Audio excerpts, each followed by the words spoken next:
Herkese salamlar əziz dostlar.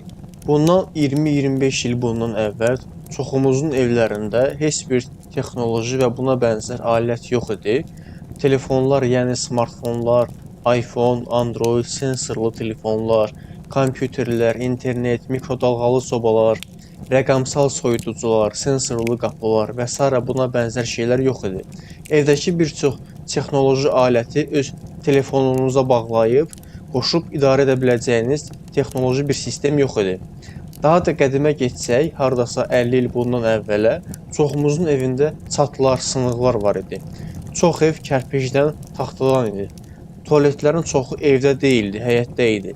Evlərin çoxunda su yox idi, qab yuyan, paltar yuyan maşın yox idi, soyuducu yox idi. Yəni insanların komfort zonaları, rahat həyatları daha məhdud idi. Evdə paltar yuyan maşın olmadığı üçün paltarlar əllə yuyulurdu. Soyuducu olmadığı üçün meyvələr, tərəvəzlər bir neçə gün təravətli qalsın, xərab olmasın deyə evin sərin soyuq hissəsində saxlanılırdı. Hətta torpaq qablarda belə saxlanılmağa çalışılırdı. Əsas da qışda qar yağanda qarla üstləri örtülərək soyuqda saxlanılmağa çalışılırdı. Bundan 100 il əvvələ getsəz, vəziyyət daha da pis olar. Daha pis idi o vaxtlar vəziyyət, 100 il daha bundan qabaq. İnsanların komfort zonaları, rahat şəraitləri, həyatlarının keyfiyyəti çox daha düşük səviyyədə idi. Amma günümüzdə artıq bütün evlərdə o qədər ağıllı alət, texnoloji alət var ki, artıq ağıllı, texnoloji evlər belə düzəldilir, tikilir. Yəni evin içindəki hər şey ağıllıdır, texnolojidir. Bundan qabaq dediyim kimi, telefonunuza bağlayaraq evdəki bütün hər şeyi idarə edə bilirsiniz. Eyni evin içində bəzən 3-4 dənə mobil telefon olur, kompüter ola bilir. Artıq televizorlarda da internet var. Ətrafımızda da bir çox mollar var.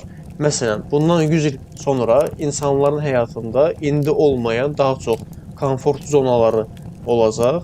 İnsanların həyatını rahatlaşdıracaq daha çox şeylər olacaq. İndi bütün bunları nəyə görə deyirəm əziz dostlar? Möminlər öldükdən sonra cənnətə gedəcəklərinə inanırlar. Orada özlərini çox gözəl nemətlərin gözlədiyinə inanırlar. Amma bu nemətləri araşdırdığımız zaman, yəni Qurana baxdığımız zaman, cənnətdən insanlara nələrin təqdim ediləcəyinə baxdığımız zaman qarşımıza nə çıxır? Çadır çıxır əziz dostlar. Bəli, yanlış eşitmədiniz. Bildiyiniz çadır. Gəlin Rəhman surəsinin 72-ci ayətinə baxaq. Burada belə deyilir. Çadırlarda gözləri ərlərindən başqasını görməyən hurilər vardır, deyilir. Məsələn, biz buradan cənnət həyatını təxəyyül edə bilirik. Cənnətdə çadırlar var və bu çadırların içində və yaxud yanında hurilər var və burada siz hurilərlə birlikdə olursunuz. Təbii ki, çadır xaricində bəzi ayətlərdə otaqlardan bəhs edilir.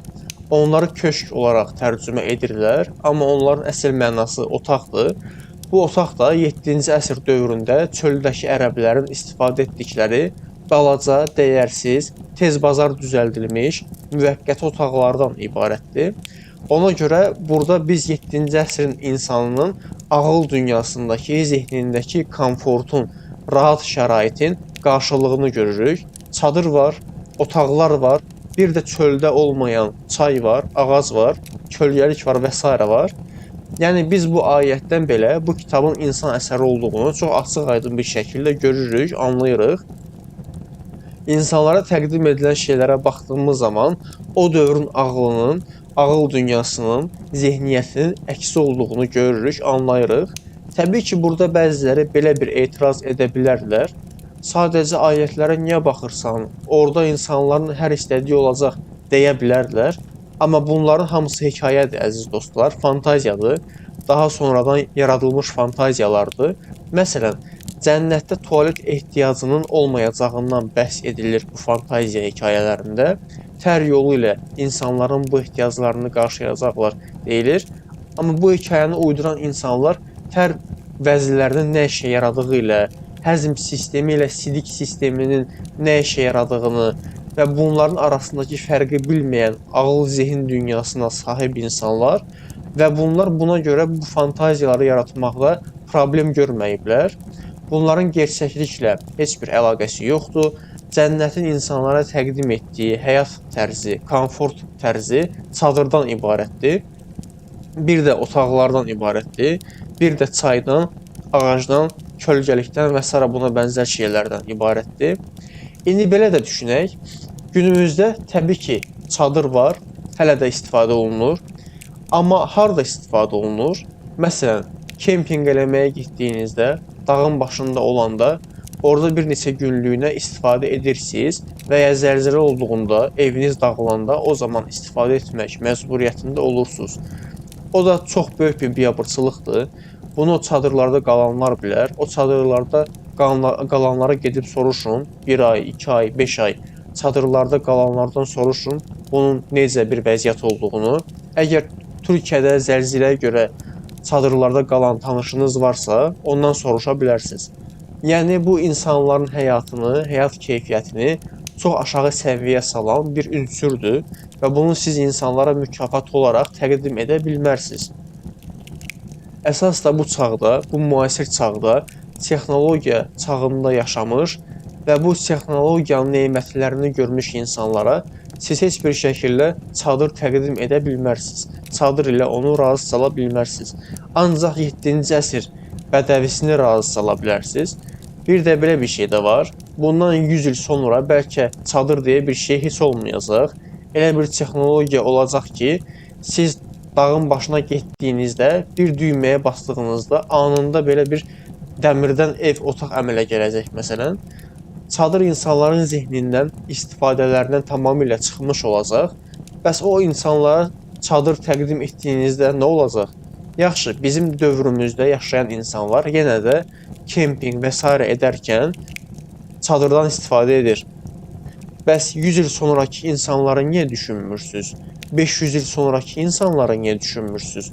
Onların həyatında hal-hazırda bizim istifadə etdiyimiz hardasa heç bir şey olmayacaq.